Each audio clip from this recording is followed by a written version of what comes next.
I was returning from dinner at my son's house when I received a message from an unknown number. Don't forget to look around. My heart sank in shock. Was this a threat? I replied, typing with trembling fingers, but the response was surprising. This is salvation. Before we continue, please subscribe to the channel and let us know where you are listening in the comments. The pounding on my front door shattered the evening quiet like a sledgehammer through glass. 3 sharp, aggressive knocks that spoke of desperation and barely contained rage. "Open up, I know you're in there," Ethan's voice carried through the oak door, pitched higher than usual, strained with something that made my stomach clench. I set down my coffee cup, the porcelain clicking against the saucer with unusual force. My reading glasses slipped down my nose as I approached the entrance hall, already sensing the storm that waited beyond the threshold. The moment I turned the brass handle, Ethan pushed past me without invitation. His clothes were wrinkled, sweat beading across his forehead. Despite the cool May evening, his hands trembled slightly as he ran them through disheveled hair, and his eyes darted around the living room like a cornered animal, searching for escape routes. Dad, I need $200, 000, urgently." The words tumbled out in a breathless rush. This is a matter of life and death. I closed the door with deliberate calm, watching my 40-year-old son pace across the hardwood floor like a caged predator. His breathing was labored, his movements jerky and unpredictable. Life and death. I crossed my arms, feeling the familiar weight of disappointment settle in my chest. Ethan. How many times have I heard this tune? "You don't understand." He spun around, his face flushed with panic and anger. "These people don't joke around." The grandfather clock in the corner ticked steadily, marking the seconds of silence that stretched between us. I studied my son's face, noting the dark circles under his eyes, the way his jaw clenched and unclenched. This wasn't just another gambling debt. This was something deeper, more dangerous. And I'm not joking either. I kept my voice level, though my heart was racing. "Enough. Time to get your head straight." Ethan's fist came down on the oak dining table with a crack that echoed through the room. The sturdy piece of furniture, a family heirloom that had survived 3 generations, absorbed the blow without so much as a tremor. But Ethan's hand came away red, and I saw him wince. "Shh, you have no idea what you're doing," he hissed, cradling his injured knuckles. "These aren't the type of people who accept late payments." I moved to my armchair, settling into the worn leather with practiced ease. The position gave me a clear view of Ethan as he resumed his frantic pacing, his footsteps creating an irregular rhythm against the hardwood. "Tell me about these people," I said quietly. Ethan stopped moving, his back to me. For a moment, the only sound was the tick of the clock and his ragged breathing. When he turned around, something in his expression had shifted. The panic was still there, but underneath it was something harder, more calculating. Mike Santoro and his associate. They run operations throughout the Lower East Side. His voice dropped to a whisper. "I borrowed money to cover previous debts. And now you've dug yourself deeper than ever before." I finished the sentence with a sigh that seemed to come from my bones. "Ethan, I've been pulling you out of holes for 25 years. Each time you promise it's the last time." He approached my chair, dropping to one knee beside it. For a moment, he looked like the little boy who used to crawl into my lap after nightmares, seeking comfort and protection. But the resemblance was superficial. The eyes that met mine held no innocence, only desperation, and barely concealed manipulation. "This time is different. Dad, they gave me until tomorrow night." If I don't pay, he swallowed hard, his Adam's apple bobbing. They showed me photos of what happens to people who don't pay. The weight of his words settled in the room like smoke. I studied his face, searching for truth among the layers of fear and calculation. Outside, a neighbor's dog barked once, then fell silent. $200,000, I repeated slowly. Where exactly did this money go? Ethan, his eyes shifted away from mine, focusing on a spot somewhere over my shoulder. Poker, high-stakes games, and basement clubs. I was winning for weeks. Dad, I was so close to clearing everything. And then you lost it all. The familiar pattern was as predictable as sunrise, plus more. Ethan's hands clenched into fists at his sides. You don't understand what it's like. The pressure, the calculations, the rush when the cards fall right. I'm good at this. Dad, I just need one more chance to know. The word came out harder than I intended. I won't do it. Ethan's face transformed in the space of a heartbeat. The mask of desperation fell away, revealing something uglier underneath. His eyes narrowed, and when he spoke, his voice carried a venom I'd never heard before. You've always been selfish. All your love went to that company. I remained seated in my armchair, watching this stranger who wore my son's face. The grandfather clock continued its steady rhythm, indifferent to the storm brewing in my living room. I worked for you, for your future, I said quietly.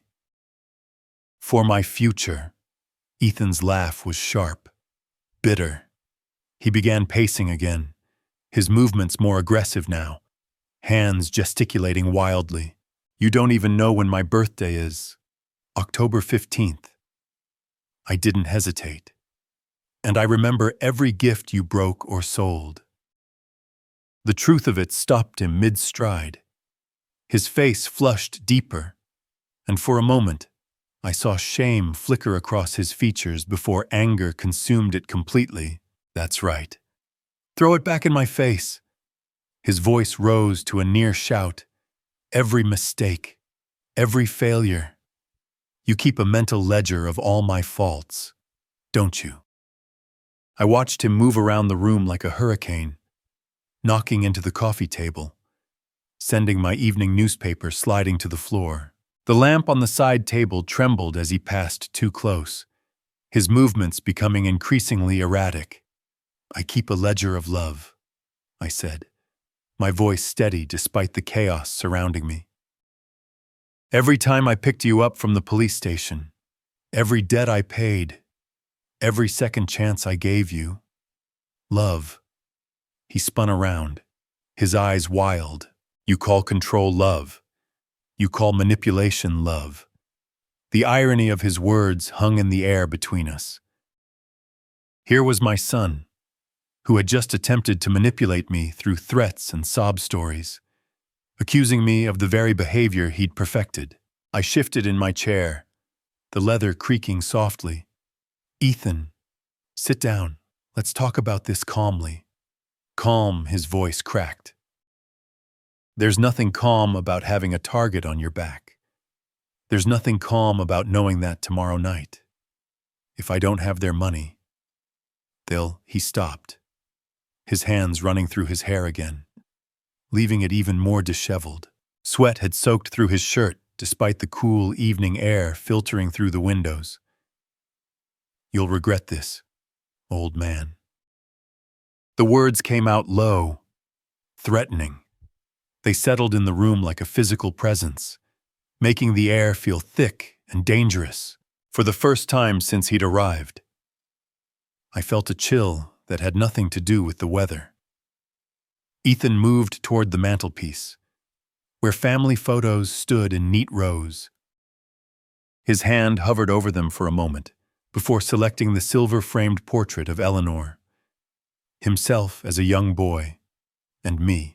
We were at Coney Island, Eleanor's smile radiant, Young Ethan perched on my shoulders, all of us squinting against the sun. With deliberate slowness, he lifted the frame and held it at eye level. Maybe it's time you learned what real consequences feel like. The frame slipped from his fingers, or perhaps he let it fall. The silver frame struck the hardwood floor with a sharp crack, and the glass spider-webbed across our faces. The sound seemed to echo longer than physics should have allowed. For a moment, we both stared at the damaged photo. Eleanor's face was bisected by a long crack, and Ethan's childhood image was fractured into 3 separate pieces. "Get out," I said quietly. Ethan straightened, brushing imaginary dust from his wrinkled shirt. The gesture was almost casual, but I could see his hands were still shaking. "You'll change your mind," he said, moving toward the front door. "When you realize what you've done, you'll call me." "I won't." He paused at the threshold, his hand on the doorframe. For a split second, I thought he might apologize, might show some trace of the son I'd raised. Instead, he smiled, a cold expression that didn't reach his eyes. "We'll see." The door slammed behind him with enough force to rattle the windows. The sudden silence felt oppressive after the storm of his presence. I remained in my chair, listening to his footsteps fade down the front walk. Then the sound of his car engine starting and driving away. Only then did I stand and approach the broken frame. Kneeling carefully, I gathered the pieces, noting how the crack had separated us, Eleanor on one side, Ethan and me on the other. The symbolism was so perfect. It felt intentional. The glass cut my finger as I lifted the largest piece, and a drop of blood fell onto Eleanor's fractured smile. I carried the damaged photo through the house, turning off lights Ethan had left blazing in his wake. My footsteps echoed hollow against the hardwood as I made my way to the study. Each step measured and deliberate. The house felt different now, as if his anger had left invisible scars on the walls. My study welcomed me with familiar warmth. Leather-bound books lined the walls, their spines catching the soft light from the brass desk lamp. Awards from Guilford Tech Innovations gleamed modestly from their places among family photographs and mementos. This room held the accumulation of 40 years of honest work, careful planning, and measured success. I set the broken frame on my desk and poured 2 fingers of whiskey from the crystal decanter Eleanor had given me for our 20th anniversary. The amber liquid caught the lamplight, and I found myself staring into its depths as if seeking answers. The wingback chair by the small fireplace received me like an old friend. From this position, I could see everything that mattered: the photo albums on the lower shelf, the filing cabinet that held important documents, and the desk where I'd made the decisions that built our family's security. Eleanor always said, "Clark, you're too soft with the boy." I spoke to the cracked photograph, her fractured smile somehow still radiant. If she were alive, she'd have stopped this madness years ago. I opened the family album, pages whispering as I turned them. There was Ethan at 6, gap-toothed and grinning beside his first bicycle. At 12, sullen in his Little League uniform after quitting mid-season. At 16, standing beside the car I'd bought him, the same car he'd totaled 3 months later while racing his friends. Each photograph told a story of potential squandered, of chances given and wasted. But there were other photographs, too, hidden behind these family memories. I pulled out a manila folder labeled Ethan Financial Records and spread its contents across the coffee table. Bank statements, receipts, check stubs, the paper trail of 25 years of enablement. My hands moved automatically, calculator clicking as I tallied the amounts. Car payments, insurance claims, legal fees, gambling debts. The numbers climbed steadily, 30 000 60 95 147 562. The figure stared back at me from my notebook, written in my careful handwriting. Enough to buy a house, enough to fund a small business, enough to secure a comfortable retirement for someone who'd worked honestly their entire life. I sipped the whiskey, feeling its burn trace down my throat. Outside, the neighborhood was settling into evening quiet. Somewhere a television played, its laugh track drifting through open windows. Normal families living normal lives, probably unaware that their neighbor was calculating the cost of his own son's destruction. The wedding photograph with Eleanor drew my attention next. We were young then, full of dreams and plans. She'd been a teacher, practical and wise, in ways that took me years to fully appreciate. Even then, she'd worried about spoiling any future children. Children need boundaries, she'd said during one of our late-night conversations about starting a family. Love without limits isn't love. It's harm disguised as affection. I'd thought her overly cautious then, now sitting among the evidence of my failures as a father. Her words felt prophetic. The fire crackled softly, casting dancing shadows across the room. I remembered my own father, a stern man who taught me the value of hard work through example rather than handouts. When I had wanted a bicycle, I'd earned it by helping in his shop after school. When I'd crashed his truck at 17, I'd paid for the repairs with my own savings. You made a man of me, Dad. I whispered to the flames. What did I make of my son? The answer sat in the broken photograph on my desk, in the folder of receipts, in the memory of Ethan's cold smile as he'd threatened me in my own home. I closed the financial records with decisive finality, each paper sliding into its place with a whisper of resolution. The family album followed, its weight substantial in my hands. These memories would remain, but the pattern they documented would end. The grandfather clock in the living room chimed 10 times, its deep notes resonating through the house. Outside, the last of the evening joggers had passed, leaving only the quiet rustle of wind through the oak trees. I finished the whiskey and locked the manila folder in my desk drawer. The key turned with the soft click that seemed to echo with finality. Whatever came next, whatever threats Ethan might make good on, I would not bend. He was 40 years old. If he was going to learn responsibility, it would have to be now in the hardest way possible. The broken photograph caught the dying firelight one last time before I turned off the lamp and headed upstairs to bed. The quarterly reports blurred together on my desk as I tried to force my attention back to business. 24 hours had passed since Ethan's explosive departure. 24 hours of restless sleep interrupted by memories of his cold smile and the sound of breaking glass. I'd arrived at Guilford Tech Innovations at 8 sharp, hoping the familiar routine of profit margins and market analysis would cleanse my mind of family drama. The view from my corner office normally brought me peace. The Hudson River stretching endlessly toward the horizon. The geometric precision of downtown New York City's skyline.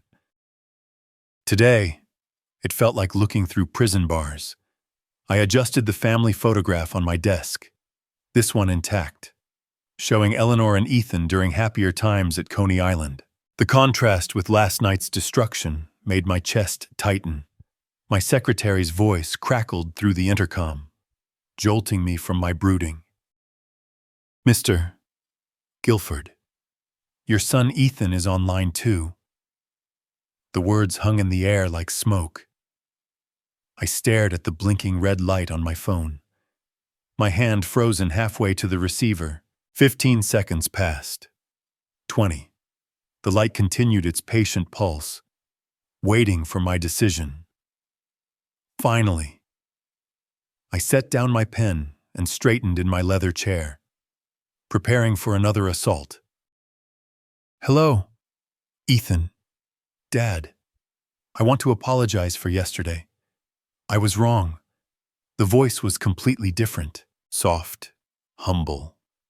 Stripped of yesterday's venom, I gripped the phone tighter, searching for the trap hidden in those unexpected words.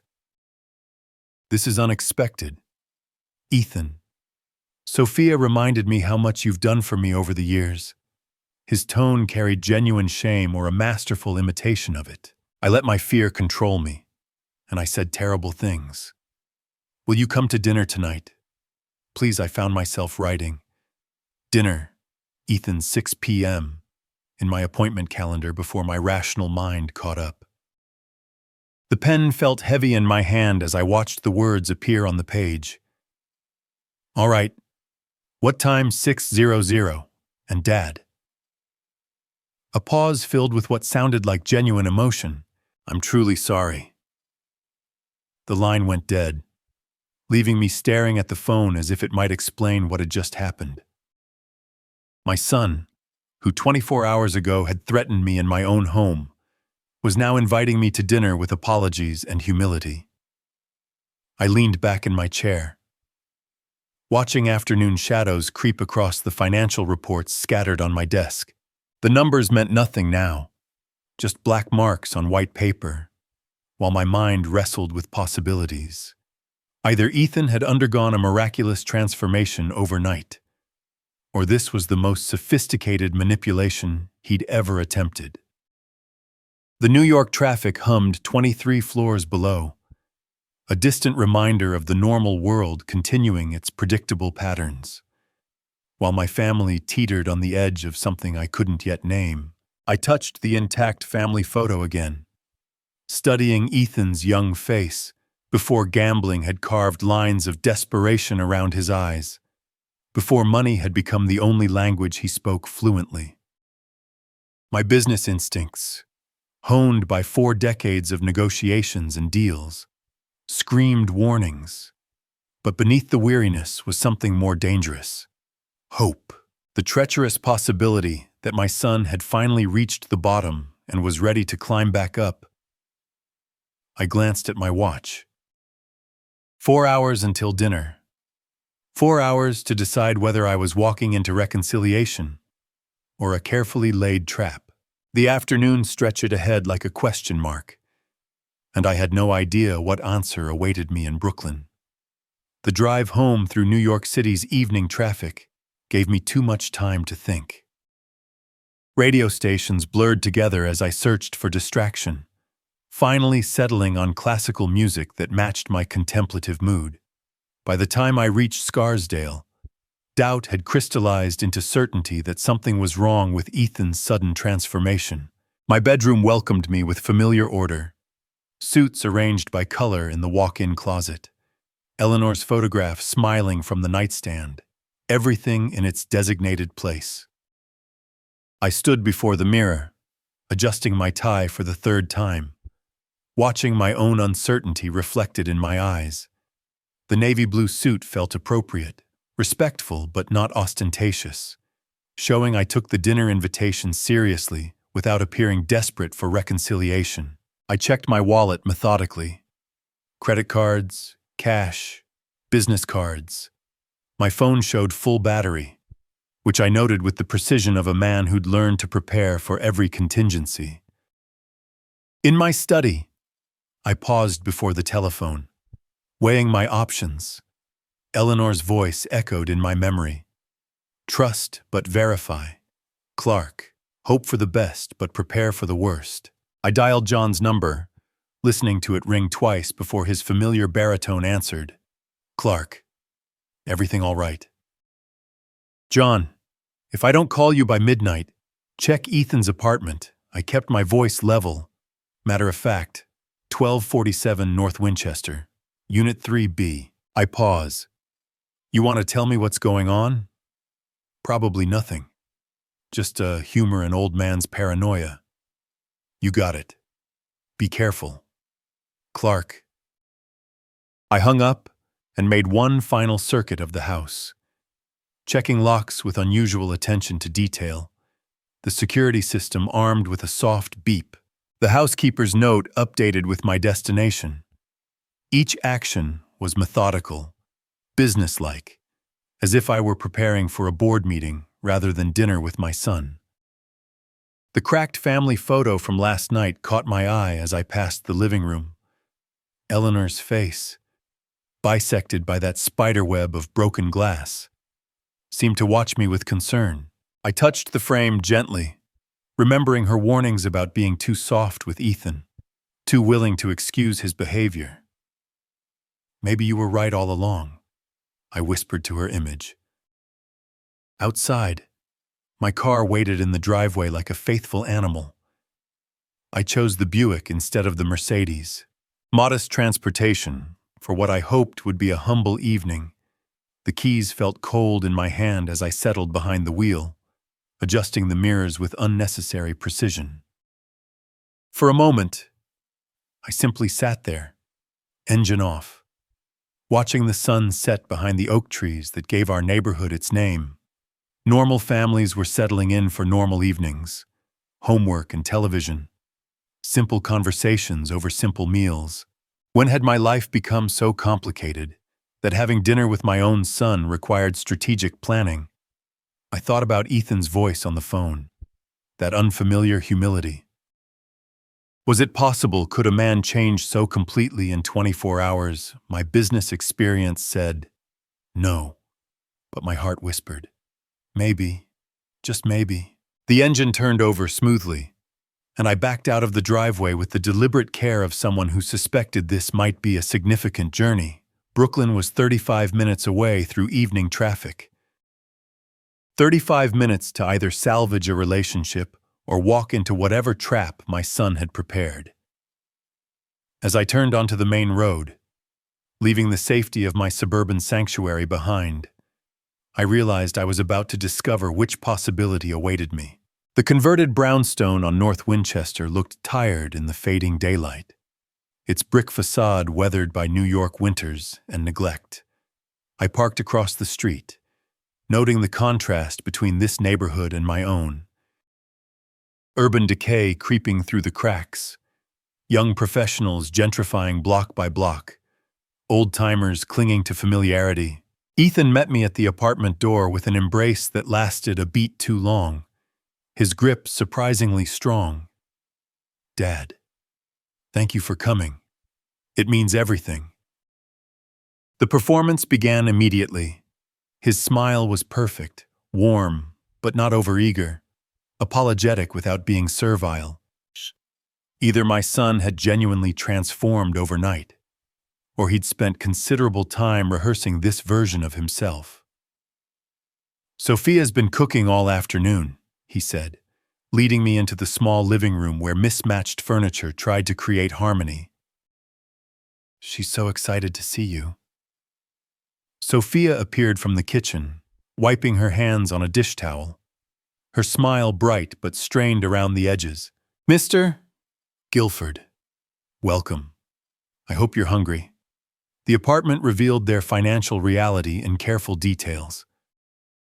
Carpet that needed replacing, a coffee table bearing ring stains from countless meals, bills stacked on the side table with glimpses of red overdue stamps. But everything was clean, and Sophia had tried to make it welcoming with plants and family photographs. During dinner, Ethan performed his redemption with Academy Award precision. "Dad, I've decided to quit gambling forever. I know how much pain I've caused you, and I want to make it right." "That's wonderful to hear, son." I watched his face carefully, noting how his eyes didn't quite match his words. "What changed your mind?" "Seeing you yesterday, realizing what I was putting you through. Sophia helped me understand that I was destroying everything that mattered." Sophia's phone buzzed against the table. She glanced at it quickly, her face paling. "Excuse me, I need to check this message." "Everything all right?" "Sophia, you seem troubled." No, just work." Her laugh was too high, too quick. "Principal wants teachers to review lesson plans over the weekend." But her hands trembled as she set the phone down. and I noticed she'd received 7 messages during our meal. For a teacher on a Tuesday evening, that seemed excessive. Ethan filled the silences with stories of his newfound perspective, each anecdote polished and unconvincing. He asked about my business with unusual interest, inquired about my health with exaggerated concern, reminisced about family memories with forced nostalgia. "Remember when we went fishing at the Adirondack Lakes?" he said, refilling my wine glass. "You taught me patience that day." I remembered that trip differently.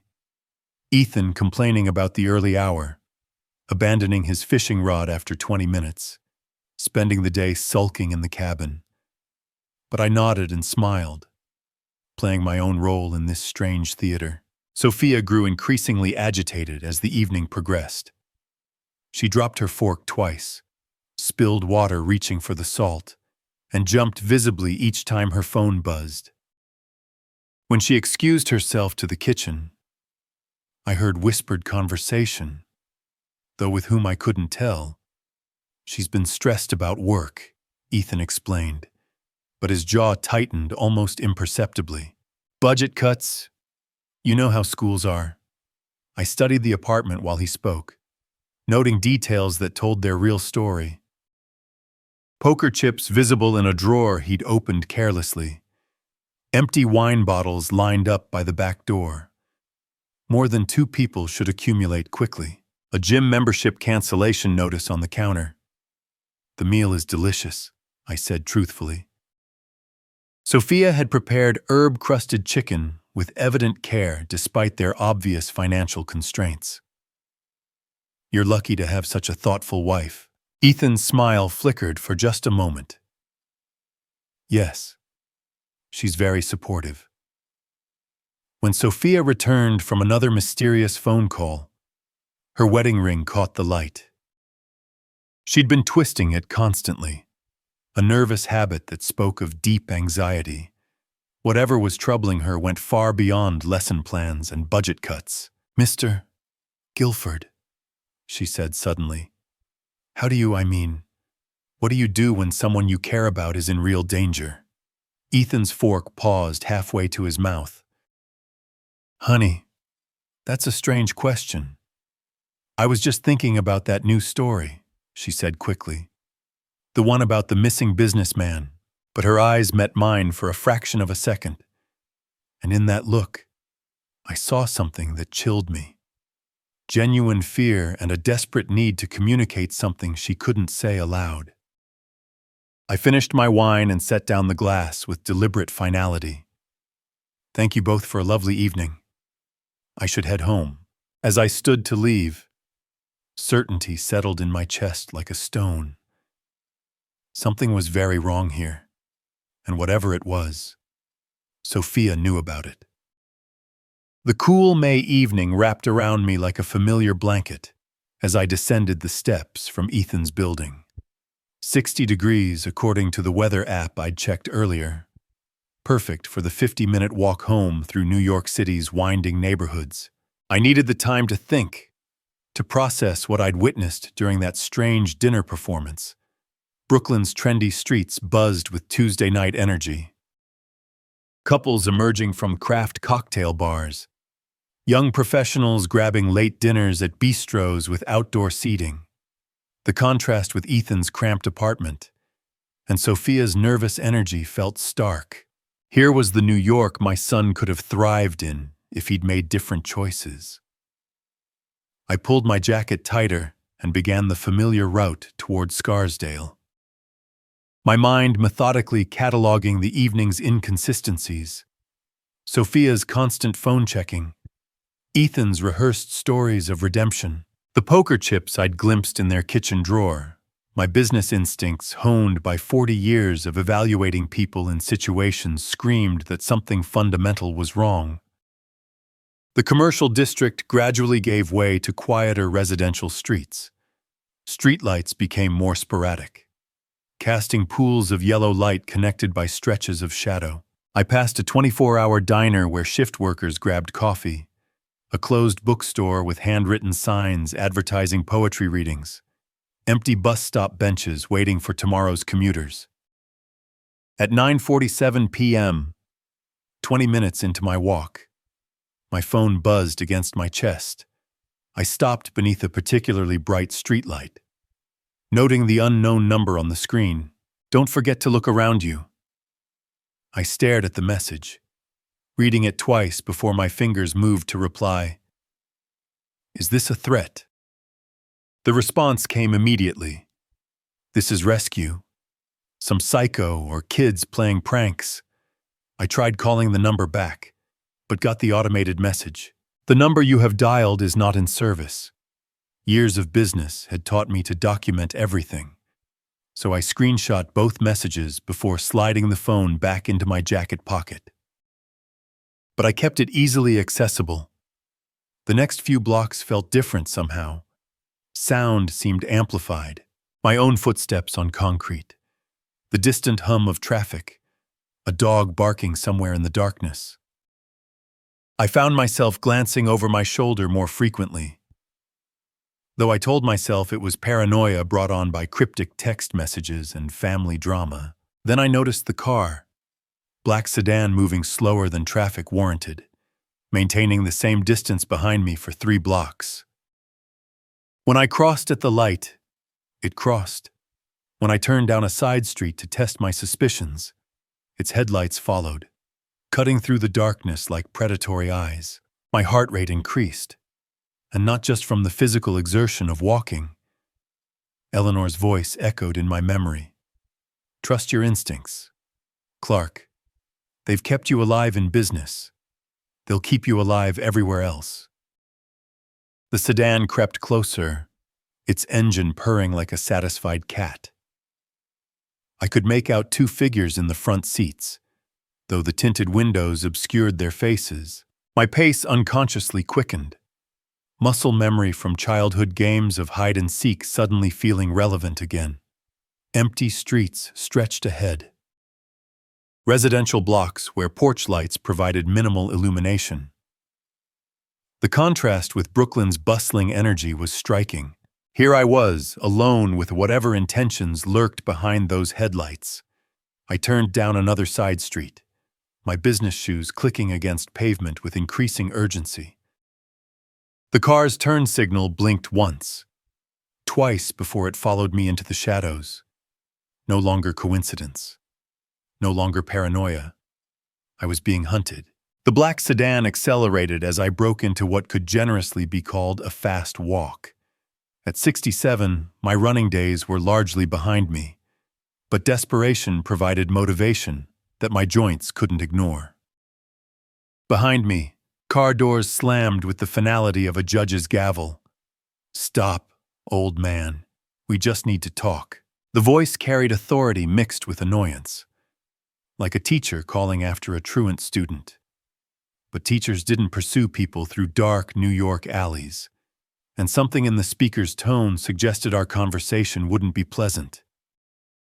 "Police! Help!" I shouted, though the residential street remained stubbornly empty. Porch lights stayed off. Windows remained dark. Tuesday night in a working-class neighborhood meant early bedtimes, and minds focused on tomorrow's responsibilities. "Shut up and get him," a second voice, younger and more aggressive. Heavy footsteps echoed behind me. Gaining ground despite my best efforts, I ducked into an alley between 2 row houses, using parked cars and overflowing garbage cans as obstacles between myself and my pursuers. My chest tightened with each labored breath. The physical exertion combined with adrenaline created a dangerous cocktail for a man my age. Exactly the kind of stress my doctor had warned me to avoid. But stopping wasn't an option when anonymous voices discussed getting me in tones that suggested violence. The alley opened onto another street, this one darker and more industrial. Loading docks and storage buildings created a maze of shadows and hiding places. I pressed myself against a brick wall, feeling the cold seep through my jacket while my heart hammered against my ribs. "Where did that old guy go? He can't have gotten far." "Split up. You check the left side, I'll take the right." Their coordination suggested experience with this type of work, not random criminals looking for a quick robbery, but professionals executing a specific plan. The realization made my blood run cold. I spotted salvation in the form of an old storage building tucked behind a row of closed shops. The door stood slightly ajar, probably forgotten by the last worker to leave. With my pursuers' voices growing closer, I made a desperate sprint across the open space. "What do you want from me?" I gasped, though they were already out of earshot. The storage building smelled of motor oil, old wood, and years of accumulated dust. Garden tools hung from wall hooks, paint cans created small mountains in corners, and wooden crates provided perfect cover for a man trying to become invisible. I positioned myself behind the largest stack, struggling to quiet my breathing while my heart continued its frantic rhythm. Through the dirty windows, I could see flashlight beams sweeping the alley. My hunters had come prepared for a search operation, which meant this wasn't a spur-of-the-moment decision. Someone had planned this encounter. Someone who knew my routine and predicted my walking route home.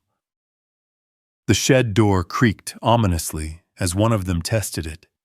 I held my breath, pressing myself deeper into the shadows behind the crates. Dust particles danced in the thin beam of light that penetrated my hiding place, and I fought the urge to sneeze. "Check in there." "Nah, it's locked up tight."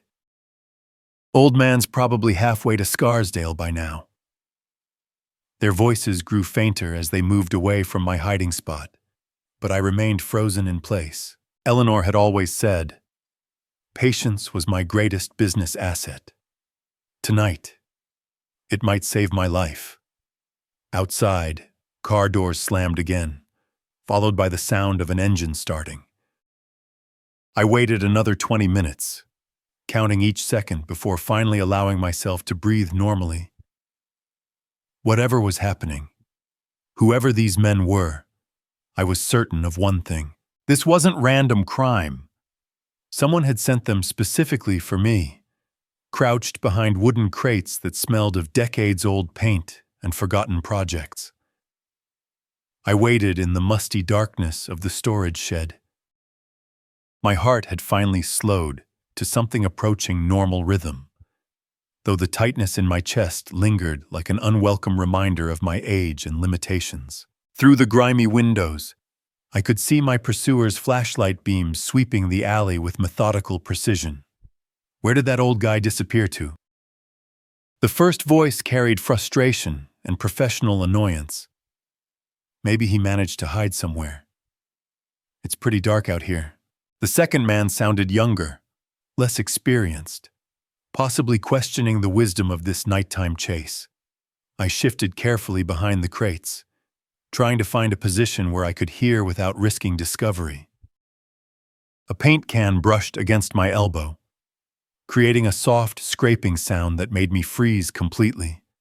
The flashlight beams paused in their sweep, and for 45 seconds that felt like hours.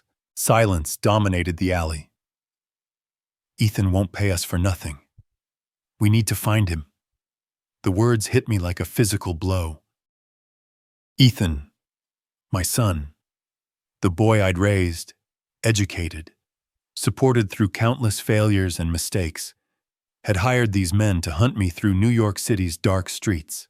The dinner invitation, the humble apologies, Sophia's nervous behavior, all of it was orchestrated theater designed to position me for this moment. "Forget it. He's already scared. We'll try again tomorrow." I covered my mouth with both hands, not trusting myself to remain silent as the full magnitude of my son's betrayal settled into my consciousness. Every instinct screamed to confront this impossible reality, to demand explanations that could somehow make sense of a son paying strangers to terrorize his own father. Boss said just to scare him anyway. Right.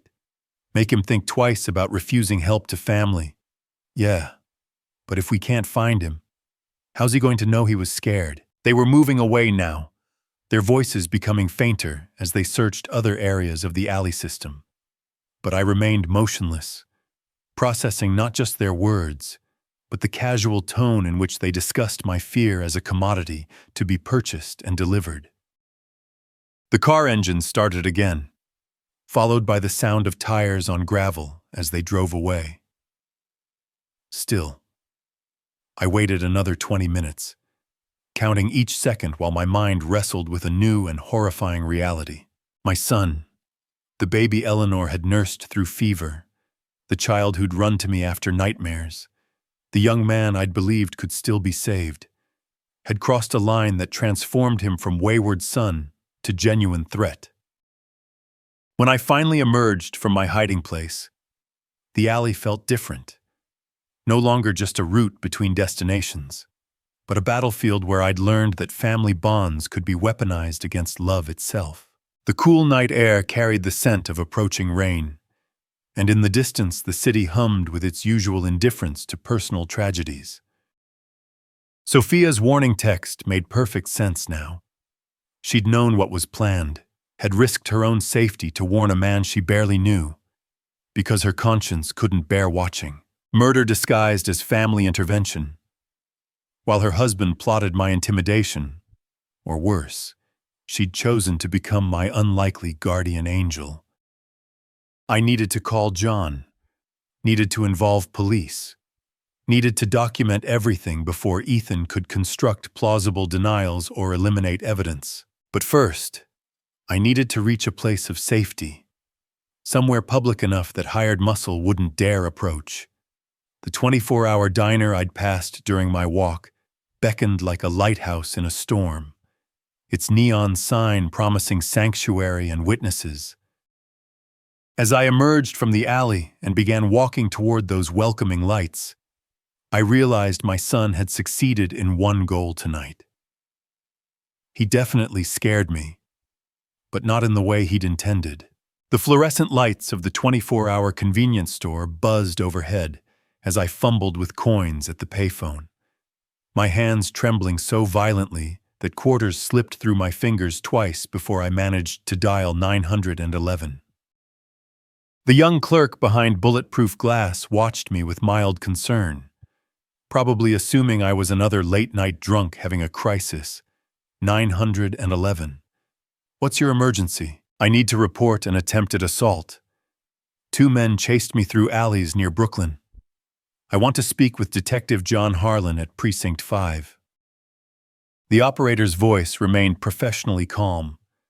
Sir, are you injured? Do you need medical attention? I'm safe now, but Detective Harlan is expecting my call. Tell him it's Clark Guilford. 20 minutes later, John's patrol car pulled into the convenience store parking lot with practiced efficiency. Through the window, I watched him emerge, tall, solid, wearing the expression of a man who'd seen enough late-night emergencies to remain calm regardless of circumstances. Clark, he approached with careful steps, noting my torn jacket and disheveled appearance. What happened to you? The relief of seeing a friendly face. Someone trained to handle situations beyond my business experience nearly overwhelmed me. John, I think my son wants to kill me.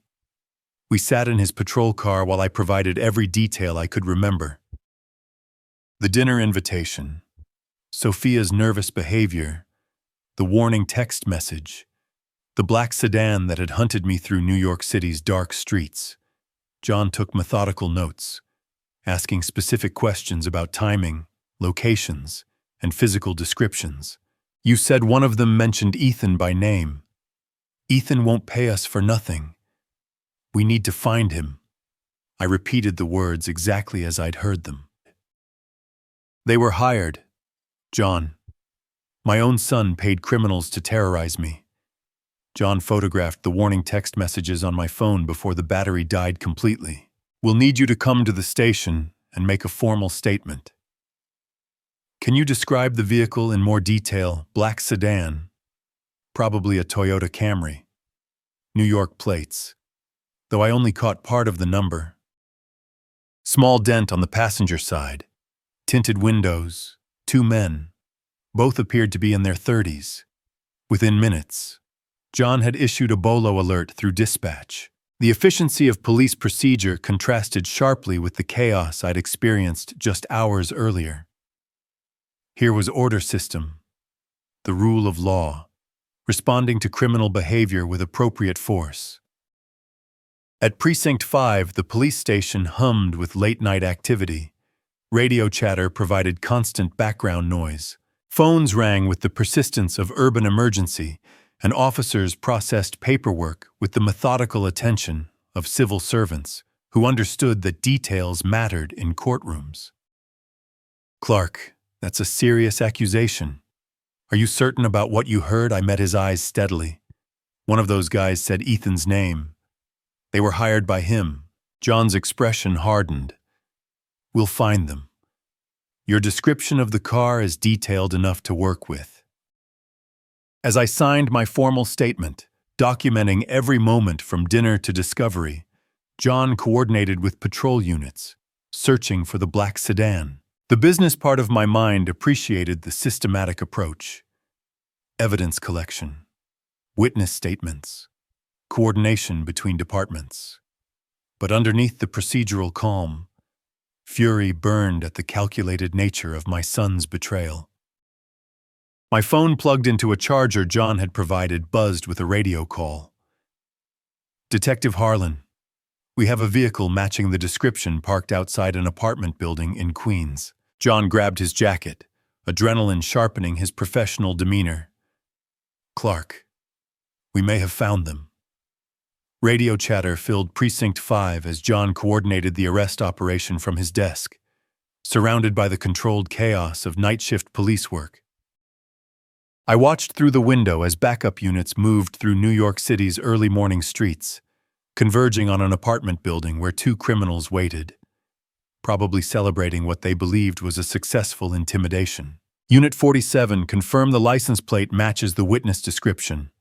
Affirmative. Detective, New York Delta, Charlie 7219. Vehicle's cold. Suspects likely inside the building. The arrest took less than 30 minutes.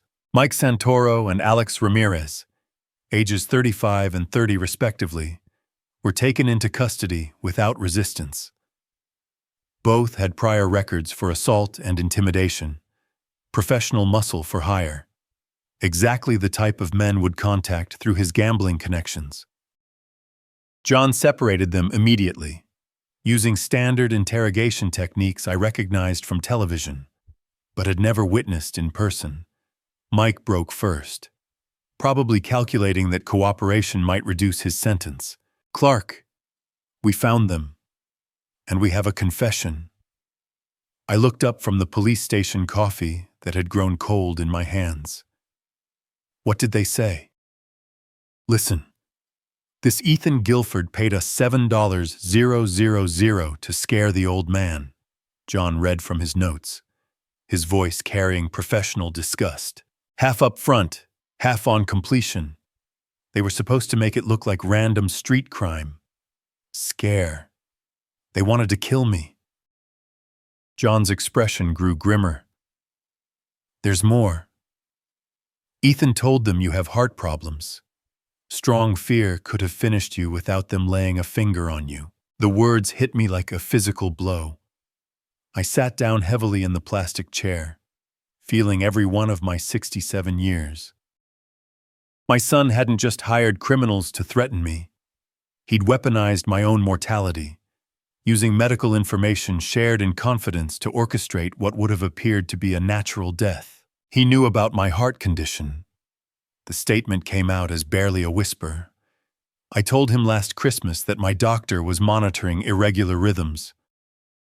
Mike's phone shows text messages arranging the job. Bank records will show Ethan's payment. We have enough evidence to arrest him for solicitation of assault, possibly attempted murder. Alex corroborated every detail of Mike's confession, both men realizing that their amateur hour criminal enterprise had crossed lines that carried serious prison time. They described meeting Ethan at a coffee shop near his apartment, where he'd provided my photo, my address, and specific instructions about using my heart condition to create a natural death. The plan was elegant, John said, reviewing their statements. Scare you badly enough to trigger a heart attack, then disappear. No physical assault, no direct murder. Just an old man who died from the stress of random street crime. Evidence accumulated with the mechanical precision of professional law enforcement. Text messages between Ethan and Mike arranging payment. Surveillance footage from near the coffee shop showing their meeting. Bank records tracing money from Ethan's account to Mike's. My son had been thorough, but not careful, leaving a paper trail that would satisfy any prosecutor. He's at home right now, John said, preparing the arrest warrant, probably sleeping peacefully, assuming his plan worked. I asked to be present when they arrested Ethan, though John insisted I remain in a police vehicle at a safe distance. Some twisted part of me needed to see my son's face when he realized his carefully orchestrated murder had become evidence in his own trial. John, I need to understand something. I looked at the confession statement spread across his desk. How long does someone spend in prison for trying to kill their father with his gambling debts and your testimony about financial motive? 20 to 25 years minimum. This isn't a crime of passion. It's premeditated attempted murder. As John and his team prepared for Ethan's arrest, I remained alone in the station, surrounded by the institutional sounds of justice processing criminal behavior. My son, the baby who'd once fallen asleep in my arms, had calculated the exact amount of fear required to stop my heart. The magnitude of that betrayal settled over me like a blanket made of ice. Dawn filtered through the police station windows as I dozed fitfully in a chair John had positioned in a quiet corner of the detective bullpen. The institutional coffee had long since grown cold, but the caffeine and adrenaline combination kept real sleep at bay. At 8:00 sharp, John returned with fresh coffee and news that would close this chapter of my life forever. Ethan's in custody, arrested at home at 6:30 this morning without incident. I straightened in the uncomfortable chair, feeling muscles protest from the night's activities. How did he react? Complete shock. He tried claiming innocence until we showed him Mike's confession and the bank records. Then he broke down completely. John settled at his desk, organizing paperwork with professional efficiency. He admitted to everything.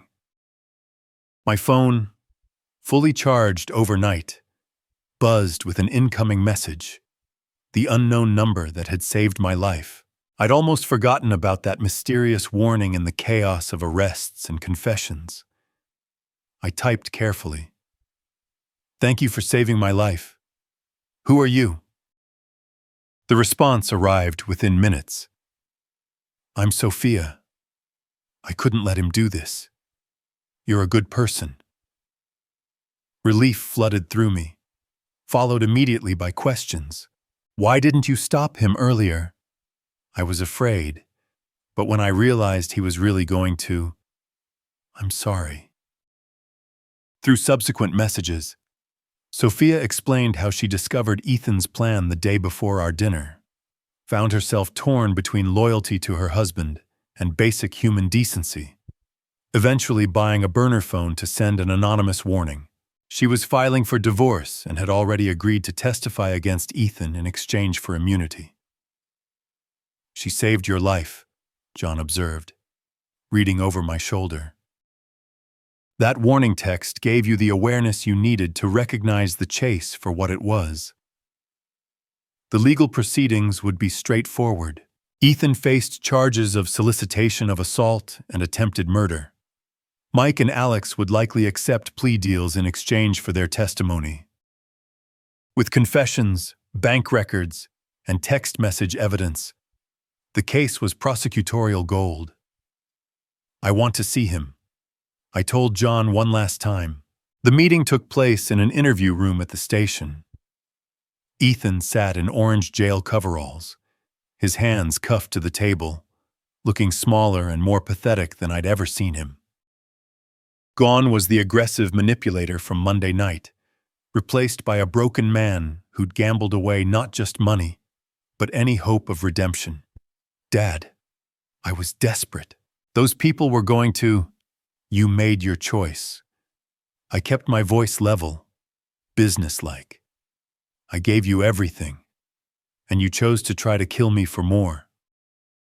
It wasn't supposed to be murder, just enough to stop my heart. Using information I shared with you in confidence, I stood to leave. You're no longer my son. Later that morning, back home with a police escort, I called my lawyer to begin the process of changing my will. Ethan's name would be removed completely, his inheritance redirected to charitable organizations and a trust fund for Sophia's future. She'd shown more moral courage in one text message than her husband had demonstrated in 40 years. In my study, surrounded by family photographs that would need updating, I reflected on Eleanor's wisdom. She'd understood Ethan's nature better than I had, warned me repeatedly about enabling his destructive behavior. If she were alive, she would have stopped this madness years ago through sheer force of maternal authority. The broken family photo from Monday night still sat on my desk, its cracked glass creating prismatic reflections in the morning sunlight. I placed it carefully in the trash, along with any remaining illusions about the son I thought I was protecting. Justice would run its course through proper legal channels. Ethan would serve his time. Mike and Alex would face consequences for their choices. And Sophia would build a new life free from the toxicity that had nearly consumed us all. For the first time in years, I could plan for the future without wondering what crisis Ethan would create next. Guilford Tech Innovations would continue under new leadership.